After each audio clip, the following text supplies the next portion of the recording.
Virgen María, escucha tú mi oración, recógela entre tus manos, preséntala ante Ave María Purísima, saludos queridos televidentes, bienvenidos a este su programa María, Corazón de la Iglesia, desde el corazón de la Madre al corazón de todos los seguidores de Jesús. Este es el programa de la Madre de Dios para todos sus hijos que desean amarla, conocerla y darle aquel lugar que ella recibió de Dios en su plan maravilloso de salvación. Con ustedes les habla el Padre Luis Alberto Colón Rivera, de los esclavos de la Eucaristía y de María Virgen, del Santuario Mariano de Schoenstatt Magnificat. El tema del programa de hoy es María en el Evangelio de San Mateo. Quiero hacer una pequeña anotación. Estamos siguiendo en estos programas bíblicos los pensamientos de un gran teólogo y biblista, el padre Horacio Bojorge. Y por eso, como él nos decía, y hoy nosotros seguimos en nuestro programa, San Marcos, cuyo evangelio estaba destinado a los cristianos de Roma, donde San Pedro era su pastor y de cuya predicación se hacía eco, hemos visto en nuestro programa anterior cómo presentaba la figura de la Santísima Virgen. Lo hizo atendiendo especialmente a explicar un hecho del que sin duda pedían explicación los judíos de la diáspora romana a los misioneros cristianos. ¿Cómo es posible que siendo Jesús el Hijo de Dios y Mesías, no fuera reconocido, sino al contrario, rechazado y condenado a muerte por los jefes del pueblo judío y el Sanedrín? Ya vimos cómo la sobria presentación de San Marcos que nos hace de María responde a aquel ambiente de rechazo y oposición a la figura de Jesús ante el origen de ser solo un humilde Galileo. Ante este ataque, Jesús responde sin arredrarse a quienes le pedían un signo genealógico, confrontándolo con la necesidad de creer sin pedir signos y dando un testimonio velado para los incrédulos, pero elocuente para quienes creían en él a favor de su madre y sus discípulos. San Mateo, de cuya imagen de María nos ocuparemos ahora, sin embargo, no ignora esta visión de San Marcos, sino que la retoma en el cuerpo de su Evangelio, como lo hará también San Lucas en el suyo. Vamos a ocuparnos más bien de lo que Mateo agrega a la figura de María como rasgos propios de su propia reflexión teológica. Ellos son un desarrollo de lo que estaba implícito en Marcos y que ahora él quiere poner de relieve, porque le interesa clarificar el lugar de María en el contexto de la vida de Jesús como el Mesías esperado de Israel y sobre todo haciendo ver cómo se cumplen las Escrituras. Mateo enriquece la figura de María respecto a la imagen de Marcos, manifestando dos rasgos de la madre del Mesías. Primero, María es virgen. Segundo, María es esposa de José, hijo de David. Que María es virgen es un rasgo mariano que está en íntima conexión con la filiación y origen divino de Jesús como Mesías. Este nace de María sin mediación de hombre y por obra del Espíritu Santo, nos dirá Mateo. Que María sea esposa de José, hijo de David, es un rasgo mariano que está a su vez en íntima conexión con la filiación davídica y el carácter humano del Mesías. Jesús, el Mesías, es por tanto Hijo de Dios por el misterio de la virginidad de su madre, e hijo de David por el no menos misterioso matrimonio con José, hijo de David. Es interesante constatar cómo el apóstol San Pablo se hará eco de esta primerísima tradición que recogerá San Mateo al presentarnos a María como la madre del Mesías. Ya hacia el año 51 de nuestra era, o sea, unos 20 años antes de la fecha probable de composición del Evangelio de Mateo, en la carta a los Gálatas dirá San Pablo: pero al llegar a la plenitud de los tiempos envió Dios a su Hijo, hecho hijo de mujer, puesto bajo la ley para rescatar a los que se hallaban bajo la ley y para que recibiéramos la filiación adoptiva.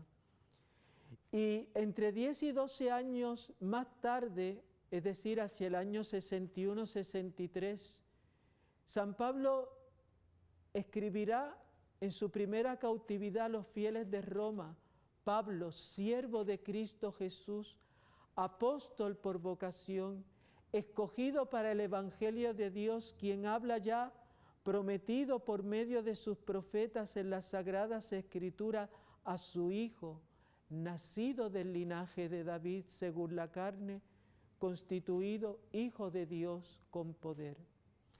Estos dos textos de Pablo nos muestran la presencia en el estado más primitivo de la tradición cristiana de tres elementos esenciales que vamos a encontrar en los pasajes marianos de Mateo.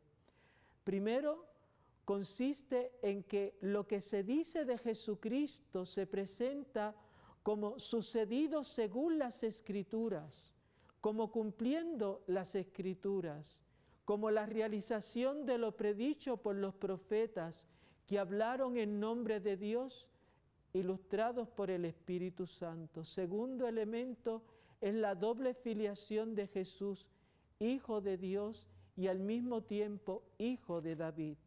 Pablo ve en Jesús dos filiaciones: una filiación por el Espíritu, por la cual es Hijo de Dios, por obra del Espíritu Santo, que nos permite clamar Abba, Padre, y una filiación según la carne, por la cual es Hijo de David. Y notemos el tercer elemento a tener en cuenta, que no especifica el cómo de dicha descendencia davídica, diciéndonos engendrado por José o nacido de varón, sino diciéndonos hecho hijo de mujer. Continuamos con nuestro programa en el próximo segmento. Dulce Madre del Cielo, refugio del día, Madre de consuelo. Ave María Purísima, de regreso a este su programa María, Corazón de la Iglesia. Desde el corazón de la Madre al corazón de todos los seguidores de Jesús. Con ustedes el Padre Luis Alberto Colón Rivera, de los Esclavos de la Eucaristía y de María Virgen, del Santuario Mariano de Schoenstatt Magnificat. Este es el programa de la Madre de Dios para todos sus hijos que desean amarla, conocerla y darle aquel lugar que ella recibió de Dios en su plan maravilloso de salvación. Nuestro tema de hoy es María en el Evangelio de San Mateo. Veníamos diciendo cómo Mateo, al finalizar el reencuentro de la presentación genealógica de Jesús, dice: y Jacob engendró a José, el esposo de María, de la que nació Jesús llamado Cristo.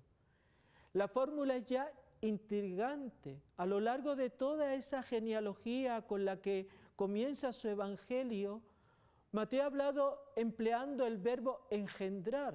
Abraham engendró a Isaac, Isaac engendró a Jacob.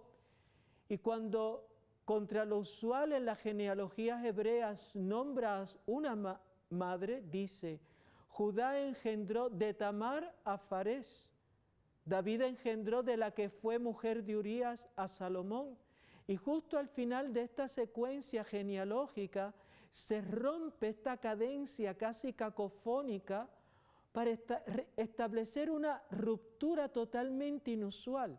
Jacob engendró a José, el esposo de María. José es el último, podríamos decir, eslabón de los engendrados. De Jesús ya no se dice que haya sido engendrado por José de María, sino que José es el esposo de María de la cual nació Jesús. Se abre pues para cualquier lector avesado en el estilo genealógico un interrogante al que Mateo va a dar respuesta versículos más abajo. El nacimiento de Jesucristo fue de esta manera. Su madre María estaba desposada con José y antes de empezar a convivir juntos, se encontró encinta por obra del Espíritu Santo. He aquí la revelación de la virginidad de María. Nos asombra la sobriedad, casi frialdad de Mateo a referirse a este portento.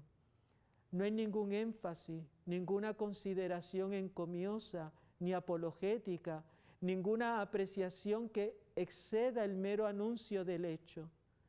Mateo está más preocupado por su significación teológica que por su rareza, más preocupado por el problema de interpretación que plantea el justo José que el que puede plantear a todas las generaciones humanas después de él.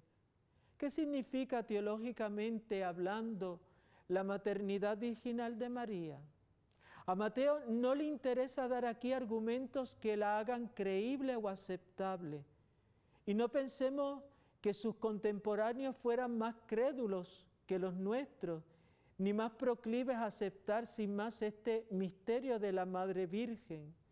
Hemos visto las dificultades que levantaban contra Jesús, reputando como hijo carnal de José y de María.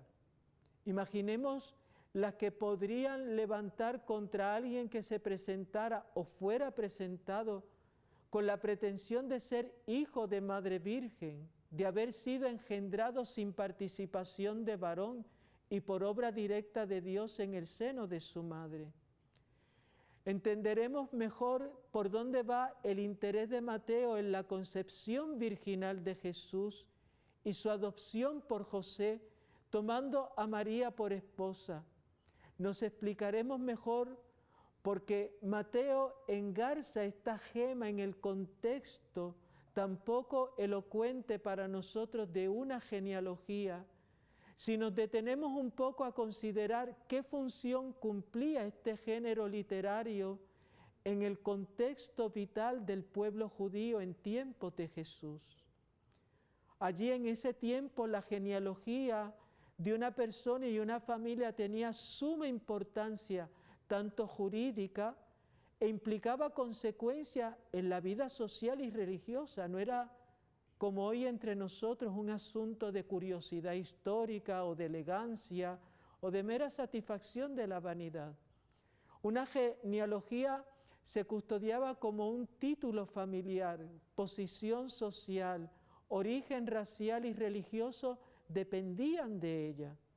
Solo formaban parte del verdadero Israel las familias que conservaban la pureza del origen del pueblo elegido, tal como lo había establecido después del exilio la reforma religiosa de Esdras.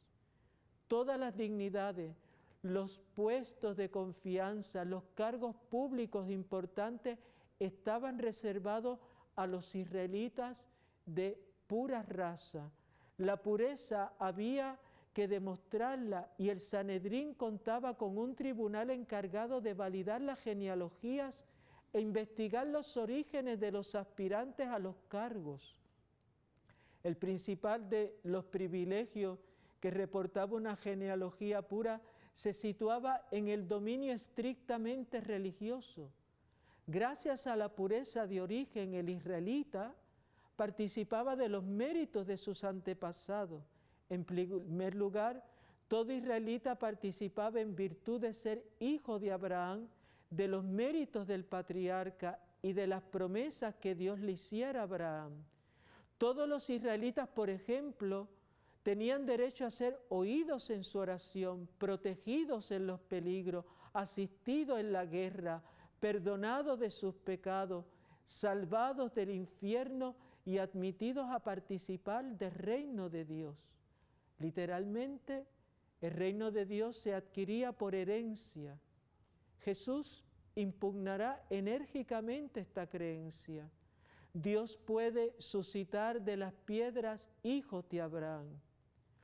Como diré en otro texto, los publicanos y prostitutas los precederán en el reino de los cielos. Porque según Jesús, el título que da derecho al reino no es la pureza genealógica de la raza ni la sangre, sino la de la fe. Por lo tanto, San Mateo va a tratar de poner el énfasis en que Jesús es hijo de David, hijo de Abraham, pero lo va a poner en ese contexto donde Él le va a llevar a una mayor plenitud. Hasta aquí este segmento de nuestro programa y continuaremos pronto después de esta pausa. María, dulce Madre del cielo, refugio, Madre de consuelo. Ave María Purísima, de regreso a este su programa María, Corazón de la Iglesia. Como decimos, desde el corazón de la Madre al corazón de todos los seguidores de Jesús. Les habla el Padre Luis Alberto Colón Rivera de los Esclavos de la Eucaristía y de María Virgen del Santuario Mariano de Schoenstatt Magnificat. Este es el programa de la Madre de Dios para todos sus hijos que desean amarla, conocerla y darle aquel lugar que ella recibió de Dios en su maravilloso plan de salvación. Nuestro tema de hoy ha sido María en el Evangelio de San Juan. Decíamos que para San Mateo todo hubiera sido a primera vista más sencillo si hubiera podido presentar a Jesús como engendrado por José, a semejanza de todos sus antepasados. En realidad el origen virginal de Jesús le complica las cosas. No solo introduce un elemento inverosímil en su relato, una verdadera piedra de escándalo para muchos, sino que complica la evidencia del origen davídico de Jesús al transponerlo del plano físico al vínculo legal de la adopción. ¿Qué significado teológico encerraba el título Hijo de David, de suyo tan vulgar aplicado al Mesías? ¿Y cómo lo entiende Mateo como título aplicable a Jesús? El Evangelio de Mateo se abre con las palabras: libro de la historia de Jesús, el ungido Hijo de David, Hijo de Abraham. Mateo parte de los títulos mesiánicos más comunes y recibidos para mostrar en qué medida son falsos y en qué medida son verdaderos. Para mostrar que no son ellos los que nos ilustran acerca de la identidad del Mesías, sino que son el Mesías, es decir, Jesús y su vida, los que nos enseñan el verdadero sentido de estos títulos mesiánicos. Como hijo de David, Jesús es portador de las promesas hechas a David para Israel.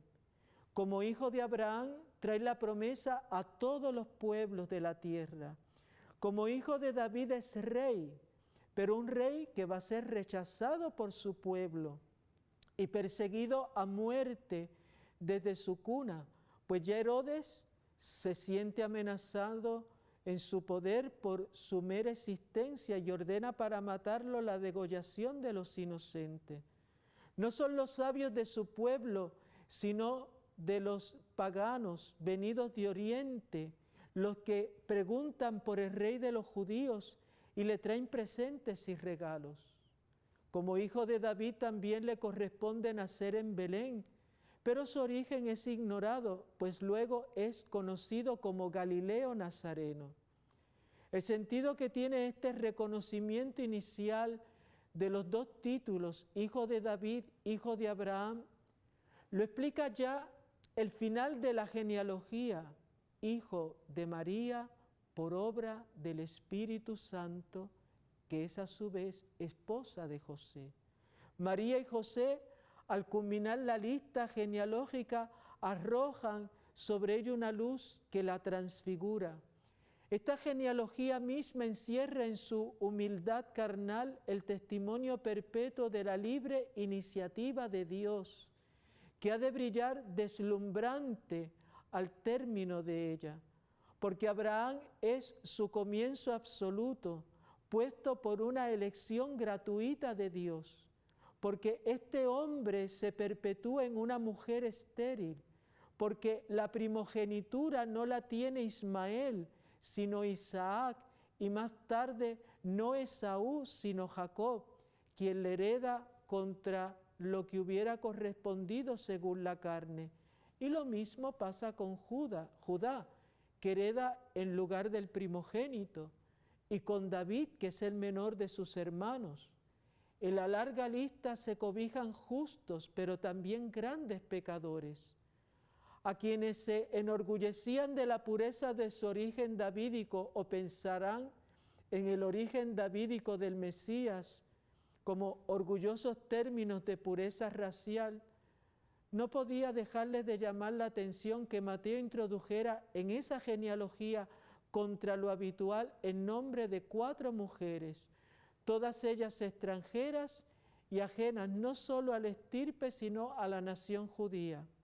Tamar, cananea, disfrazándose de prostituta, arranca a su suegro la descendencia que correspondía a su marido muerto, según la ley del leviarato, y que sus parientes le negaban.